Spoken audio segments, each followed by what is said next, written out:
Welcome, good morning all of you. आज हम आपके लिए लेकर आए हैं क्लास 10th का सब्जेक्ट एसएसटी। और एसएसटी में ज्योग्राफी जो पार्ट है, जो भूगोल पार्ट है, उसका चैप्टर नंबर 6 जो हमारा चल रहा है, विनिर्माण उद्योग। विनिर्माण उद्योग पर हम 7 वीडियो बना चुके हैं। आज हम विनिर्माण उद्योग पर वीडियो नंबर 8 यानी भाग 8 और आज का जो हमारा प्रकरण है, जो आज का टॉपिक है, जो बिंदु है जिसको हम डिस्कस करेंगे, जिस पर हम चर्चा करेंगे, उसका नाम है इस्पात निर्माण की प्रक्रिया। कि इस्पात कैसे बनाया जाता है।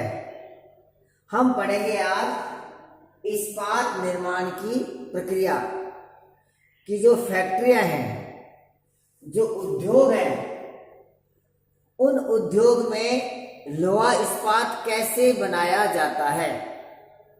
क्योंकि इससे पहले आपने वीडियो नंबर 7 या भाग नंबर 7 में ये अध्ययन किया था कि लोहा इस्पात उद्योग, कि लोहा इस्पात उद्योग की क्या विशेषता है, लोहा इस्पात उद्योग की आदर्श स्थिति क्या है, भारत में लोहा इस्पात उद्योग के उद्योग कहाँ कहाँ पर है, लोहा इस्पात उद्योग से कौन कौन सी वस्तुएं बनती है और दैनिक जीवन में क्या उपयोग है और हमारे अर्थव्यवस्था में उसका क्या योगदान, तो इसके बारे में हमने पढ़ा था। आज हम पढ़ेंगे इस्पात निर्माण की प्रक्रिया कि एक उद्योग में इस्पात कैसे बनाया जाता है, उसकी क्या प्रक्रिया है, क्या उसकी प्रोसीजर है।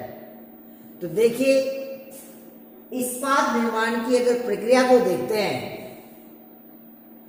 तो मुख्य रूप से हमारी एनसीईआरटी की जो टेक्स्ट बुक है, पाठ्य पुस्तक है, उसके अनुसार इस्पात निर्माण की 5 गतिविधियां हैं, 5 स्टेप्स हैं। 5 स्टेप्स है, 5 उसके कदम है। कैसे? नंबर 1 ये स्टेप्स है 1 2 3 4 5 और इस प्रकार से इसमें ये उसका मैटेरियल्स है। जैसे नंबर 1 कच्चे माल का कारखानों तक परिवहन। आपको पता है कि लोहा इस्पात उद्योग का जो मुख्य जो कच्चा पदार्थ है वे लौह अयस्क है। क्या है? लौह अयस्क है। कि जो लौह अयस्क है, जिसको हम कहते हैं लौह अयस्क, ये मुख्य रूप से कच्चा पदार्थ है। कि सबसे पहले जहां पर लौह अयस्क की खाने हैं, उस खानों से परिवहन के माध्यम से कच्चा जो पदार्थ है वे कारखानों तक पहुंचाया जाता है। कौन से कारखानों तक? जहां इस्पात का निर्माण किया जाता है। तो सबसे पहले फर्स्ट स्टेप हुई कि लौह अयस्क कच्चा पदार्थ, मुख्य रूप से कच्चा पदार्थ है। इसके अलावा तो कोकिंग कोयला भी है, मैग्नीज भी है, अन्य पदार्थ भी है। तो कच्चे पदार्थों को इस्पात निर्माण के जो कारखाने वहां तक परिवहन के माध्यम से उसको पहुंचाया जाता है। First step. सेकंड में, जब ये कच्चा माल इस्पात निर्माण के कारखानों तक पहुंच जाता है, उद्योग तक पहुंच जाता है, उसके बाद में क्या किया जाता है कि वहां एक झोंकदार भट्टी होती है, एक भट्टी होती है। जैसे मान लीजिए कोई बहुत बड़ी भट्टी है, जैसे मान लीजिए कोई भट्टी है, इस झोंकदार भट्टी में झोंकदार जो भट्टी होती है जिसका तापमान बहुत अधिक होता है कि जो लेबर है, काम करने वाले, वे वहां तक नहीं पहुंच पाते, कच्चे माल क्रेन के माध्यम से, मशीनों के माध्यम से उसको डाला जाता है, क्योंकि टेम्परेचर बहुत हाई होता है, ह्यूमन बीइंग नहीं रुक सकता वहां पर, बहुत दूर रहता है, उसमें दूरी बनाए रखता है। कि झोंकदार भट्टी लौह एस को गलाया जाना, सबसे पहले जो कच्चा पदार्थ जो आया फर्स्ट स्टेप से, उसको सबसे पहले झोंकदार भट्टी में उसको डाल दिया जाता है। जैसे ये झोंकदार भट्टी है, इसमें जैसे ये पीस है, इसको डाल दिया जाए, इस झोंकदार भट्टी में उसको डाल दिया। किसको? लौह एस को, लौह एस को गलाया जाना, उसको गलाया जाता है। चूना पत्थर एक सहायक खनिज है जिसको हम लाइमस्टोन बोलते हैं। चूना पत्थर जो है वो एक हेल्पर है, सहायक पदार्थ है, खनिज है, जो इसमें मिलाया जाता है। चूने पत्थर को इसमें ये मिला दिया, लोहा एस के, और लोहा एस के साथ में चूना पत्थर उसको मिला दिया, और उसके बाद में धातु का मैल हटाया जाता है। जो ये धातु है, कौन सा?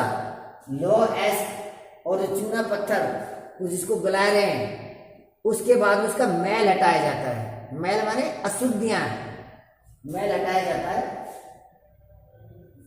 एस को गर्म करने के लिए कोक, अब इसको गर्म कैसे करते हैं? जो भट्टी है इसको गर्म करने के लिए कोक, कोक मीन्स कोयला। भाई कोयला एक ऊर्जा का साधन है, या तो कोयला हो, या पेट्रोल हो, या डीजल हो, या विद्युत हो, बिजली हो, या कोई दूसरा ऊर्जा का साधन हो जिसको उसको हीटिंग किया जाए, उसको पावर दिया जाए, उसको टेम्परेचर। तो कुकिंग कोल के नाम से, जो कुकिंग कोल है, कोल ईंधन के रूप में प्रयोग किया जाता है, यानी कोयले से उसको पावर मिलती है, ऊर्जा मिलती है ताकि गर्म हो। कोयले से जब भट्टी में कोयला डाला जाता है तो भट्टी गर्म हो जाती है और उसका तापमान बहुत अधिक हो जाता है। तो अधिक जब तापमान होगा, बिल्कुल ऐसा हो जाएगा, बिल्कुल रेड कलर का, तब जाके कहीं लोह गलेगा।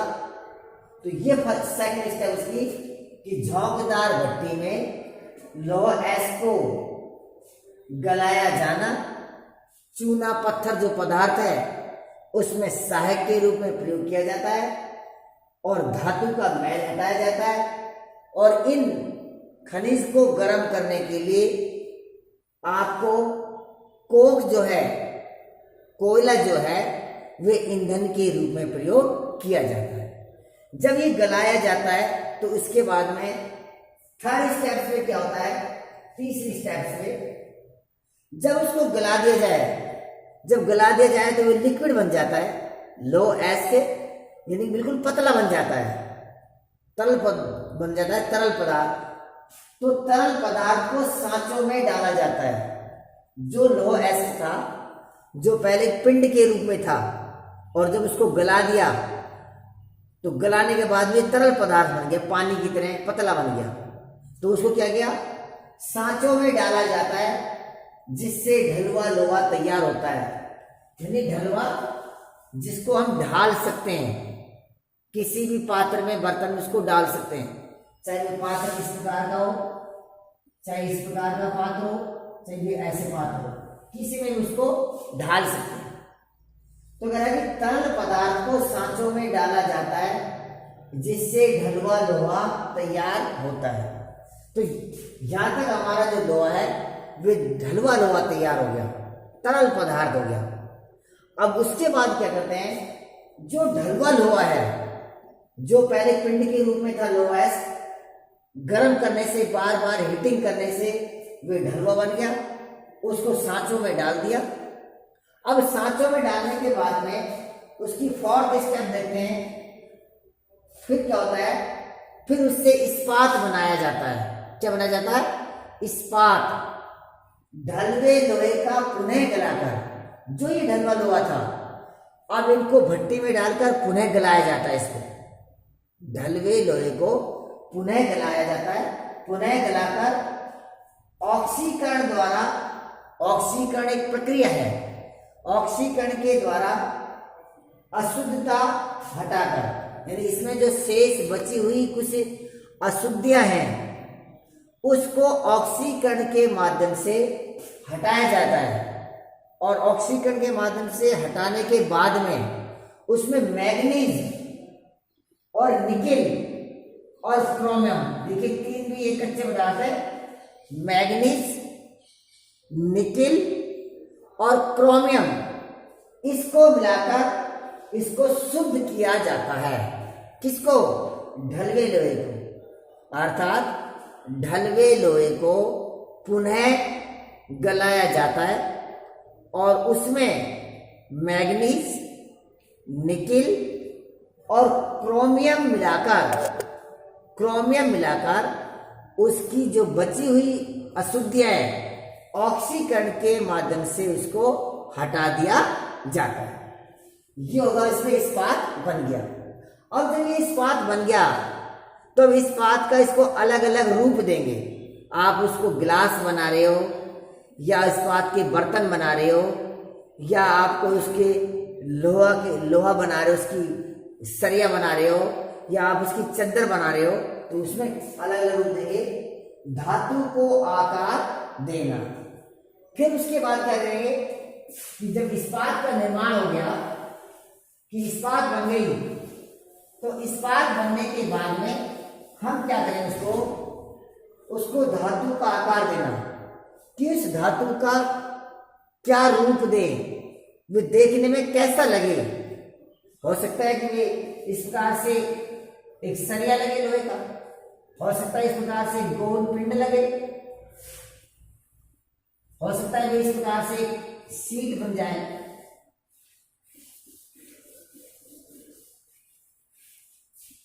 हो सकता है इस प्रकार से कोई एक पैना चाकू बन जाए,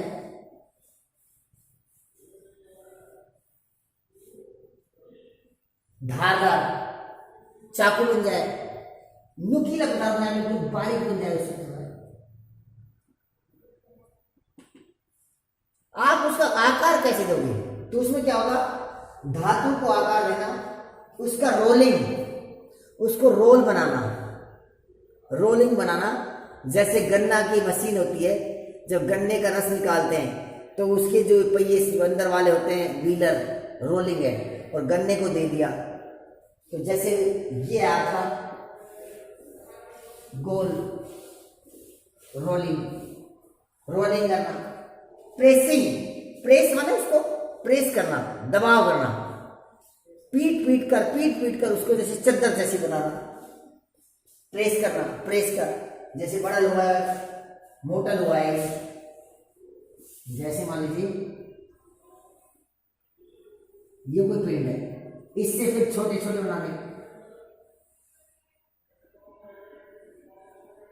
पाइप, लोहे के जैसे पाइप है, इस्पात की जो पाइप है, प्रेसिंग करें, फिर उसकी ढलाई कार्य करना, उसकी कटाई छटाई करना और गढ़ाई कार्य, उसका तेज बनाना, नुकीला बनाना, धारदार बनाना, उसका कोई कोण बनाना। तो इस प्रकार से ये उसके रूप दिए जाते हैं। कोई बर्तन बनाना, उसको जैसे गिलास बना दिया, उसकी कटोरी बना दी, प्लेट बना दी, जैसा भी आप चाहो उसको बना लिया। इस्पात के जैसे आपने बटन बना दिए इस्पात के, या कोई प्लेट बना दी उसकी, या उसकी सीट बना दी आपने, चद्दर बना दी। तो ये प्रोसीजर क्या है, ये प्रोसीजर हमारी इस्पात निर्माण की प्रक्रिया है कि इससे हमारा इस्पात बनता है। ये थी हमारी इस्पात निर्माण की प्रक्रिया कि इस्पात कैसे बनता है। ये थी हमारी इस्पात निर्माण की प्रक्रिया। नेक्स्ट देखते हैं इसमें इस्पात निर्माण के अलावा कि दूसरी जो हमारी प्रक्रिया इसमें कि इस्पात निर्माण के अलावा एल्यूमिनियम उद्योग जो है हमारा, एल्यूमिनियम उद्योग में भी क्या प्रोसीजर है एल्यूमिनियम बनाने की। जैसे लोहा इस्पात उद्योग में है, ऐसे ही एल्यूमिनियम जो उद्योग है जिसका प्रमुख जो कच्चा माल है वे कौन सा है, वे है बॉक्साइट। कि बॉक्साइट जो है वो उसका कच्चा पदार्थ है। नेक्स्ट हम प्रक्रिया देखते हैं एल्यूमिनियम उद्योग में विनिर्माण की प्रक्रिया। इससे पहले हम पढ़ रहे थे जैसे इस्पात निर्माण की क्या प्रक्रिया है, अब हम देखते हैं एल्यूमिनियम की क्या प्रक्रिया है। ये जो उद्योग है तो एल्यूमिनियम जो उद्योग है उस एल्यूमिनियम उद्योग में एल्यूमिनियम कैसे तैयार किया जाता है, एल्यूमिनियम के तैयार करने की क्या प्रक्रिया है। तो क्या कह रहा है कि एल्यूमिनियम उद्योग में विनिर्माण की प्रक्रिया कि एल्यूमिनियम तैयार कैसे होता है, एल्यूमिनियम उद्योग में एल्यूमिनियम तैयार कैसे होता है। एल्यूमिनियम उद्योग में जो विनिर्माण की जो प्रक्रिया है उसकी 3 स्टेप्स है, उसकी 3 कदम, उसके जैसे 1 2 3 इसके 3 कदम है। जैसे लौह इस्पात उद्योग में 5 कदम थे, 5 प्रोसीजर, इसमें 3 है। लौह इस्पात उद्योग में लौह एस कच्चा पदार्थ था, इसमें बॉक्साइड है। तो देखते नंबर फर्स्ट, जो फर्स्ट स्टेज है इसकी बॉक्साइड। बॉक्साइड क्या है, कच्चा माल बॉक्साइड खनन। ये कच्चा माल है, बॉक्साइड क्या है, ये कच्चा माल है खनन, जहां पर बॉक्साइड की खाने हैं वहां से खानों से खनन के माध्यम से बॉक्साइड को निकाला जाता है और उसको परिवहन के माध्यम से या तो रेल परिवहन हो सकता है या पानी का जहाज हो सकता है या सड़क परिवहन हो सकता है, जिसके भी जो भी साधन मिले, जो भी सबसे सस्ता मिले और नियर बेस्ट हो, तो रेल परिवहन हो सकता है, जहाज, सड़क परिवहन, जो जल परिवहन हो सकता है, जल परिवहन। तो परिवहन के माध्यम से बॉक्साइड की खानों से बॉक्साइड निकालना और रेल, जहाज या सड़क या जल परिवहन के माध्यम से एल्यूमिनियम उद्योग तक लेके आना है। कहां तक ले जाना है, एल्यूमिनियम उद्योग तक उसको लेके आना है परिवहन के माध्यम से। तो कच्चे माल को बॉक्साइड जो है उसको बॉक्साइड को लेके आना। सेकंड स्टेप में जब ये कच्चा माल बॉक्साइड किसी भी परिवहन के साधन के द्वारा एल्यूमिनियम विनिर्माण उद्योग में आ गया तो सेकंड स्टेप क्या हो गया, एल्यूमिनियम का बॉक्साइड दलन और एल्यूमिनियम घुलन। तो जो एल्यूमिना जो पदार्थ है, कच्चा पदार्थ, एल्यूमिना और जो बॉक्साइड है, बॉक्साइड का तो दलन किया जाता है और एल्यूमिनियम को उसमें घुलन किया जाता है, यानी कि घुलन क्रिया मिलाया जाता है। किसमें, ये सब क्रिया होती है एल्यूमिनियम शोधशाला में। जो एल्यूमिनियम जो शोधशाला है, जो भट्टी है जहाँ शोध का कार्य किया जाता है, जहाँ एल्यूमिनियम बनाया जाता है, उस एल्यूमिनियम शोधनशाला या शोधशाला में बॉक्साइड का दलन और एल्यूमिना का घुलन क्रिया किया जाता है।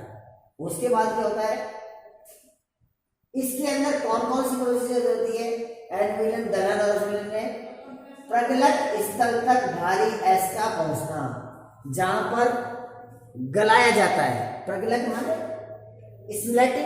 स्प्लैटिंग करना, गलाना। प्रगलक स्थल तक भारी एस का पहुंचना, जो भारी एस क्या है, कच्चा जो पदार्थ है उसको वहां पर सबसे पहले पहुंचाया जाता है इस स्तर पर, बॉक्साइड तक, दलन तक। उसके बाद में शोधनशाला से कैल्शियम युक्त पेट्रोलियम कोक का प्रयोग किया जाता है। जो शोधनशाला है जहां पर एल्यूमिनियम और बॉक्साइड का दलन और घुलन क्रिया होती है, वहां पर क्या होता है कि जो शोधनशाला होता है उसमें कैल्शियम युक्त यानी कैल्शियम मिला हुआ होता है। किसमें, पेट्रोलियम कोक में। जो पेट्रोलियम जो कोक है, कोयला है, उसमें कैल्शियम मिला हुआ होता है और कोयले खान से पीछे कोयला इसलिए प्रयोग किया जाता है कि उसको वही ऊर्जा देने के लिए, कोक को जलाने से ऊर्जा मिलती है और ऊर्जा से उसमें तापमान होता है। जब तापमान भट्टी में अधिक होता है तभी तो उसको गलाने का काम किया जाता है। तो कोकिंग कोयला और प्रोटीन जो पेट्रोलियम कोक है उसको यानी कि ईंधन के रूप में प्रयोग किया जाता है। नंबर 3 स्टेप क्या होता है? क्रायोलाइट। क्रायोलाइट एक प्रक्रिया है। क्या है क्रायोलाइट प्रक्रिया? कि एक पिंगली धातु होती है, पिंगली धातु जो इलेक्ट्रोलाइट का काम करती है। किसका काम करती है? इलेक्ट्रोलाइट का काम करती है। एक पिंगली हुई धातु होती है जो लिक्विड होती है, ये होती है क्रायोलाइट। और उससे क्या होता है? एल्यूमिनियम प्रगलक, जो एल्यूमिनियम जहां गलाया जाता है उसमें इतना हाई टेम्परेचर होता है, लगभग 18,600 किलोवाट प्रति टन एस, यानी कि 1 टन को जो गलाया जाता है उसको गलाने के लिए 18,600 किलोवाट प्रति टन की ऊर्जा की आवश्यकता होती है। तो ये है एल्यूमिनियम प्रगलक। तो इस प्रोसीजर से फिर एल्यूमिनियम तैयार किया जाता है। तो आज के इस वीडियो में भाग नंबर 8 में हमने 2 प्रक्रिया पढ़ी है कि लौह इस्पात कैसे बनाया जाता है। इस्पात के निर्माण की 5 आपने स्टेप्स देखे, कदम देखे। और एल्यूमिनियम उद्योग में जो विनिर्माण की जो प्रक्रिया है उसके 3 कदम देखे कि इस प्रकार से एक उद्योग में ये ऐसे तैयार होते हैं। ये विनिर्माण की इनकी प्रक्रिया है। आपको ये वीडियो कैसे लगा? अगर आपको अच्छा लगा तो आप इसको लाइक करना, अपने दोस्तों को शेयर करना और एनडी गंगा स्कूल सतीश कुमार के चैनल को सब्सक्राइब करना। अगर कोई भी आपको प्रॉब्लम है तो फिर आप मैसेज करना, कमेंट करना। आपकी हर समस्या के लिए हम तैयार हैं, मैं तैयार हूं। आपकी हर समस्या का समाधान करेंगे, लेकिन आपको अच्छी तरह से मेहनत करनी है, अच्छे मार्क्स लेके आने हैं। Okay, thank you.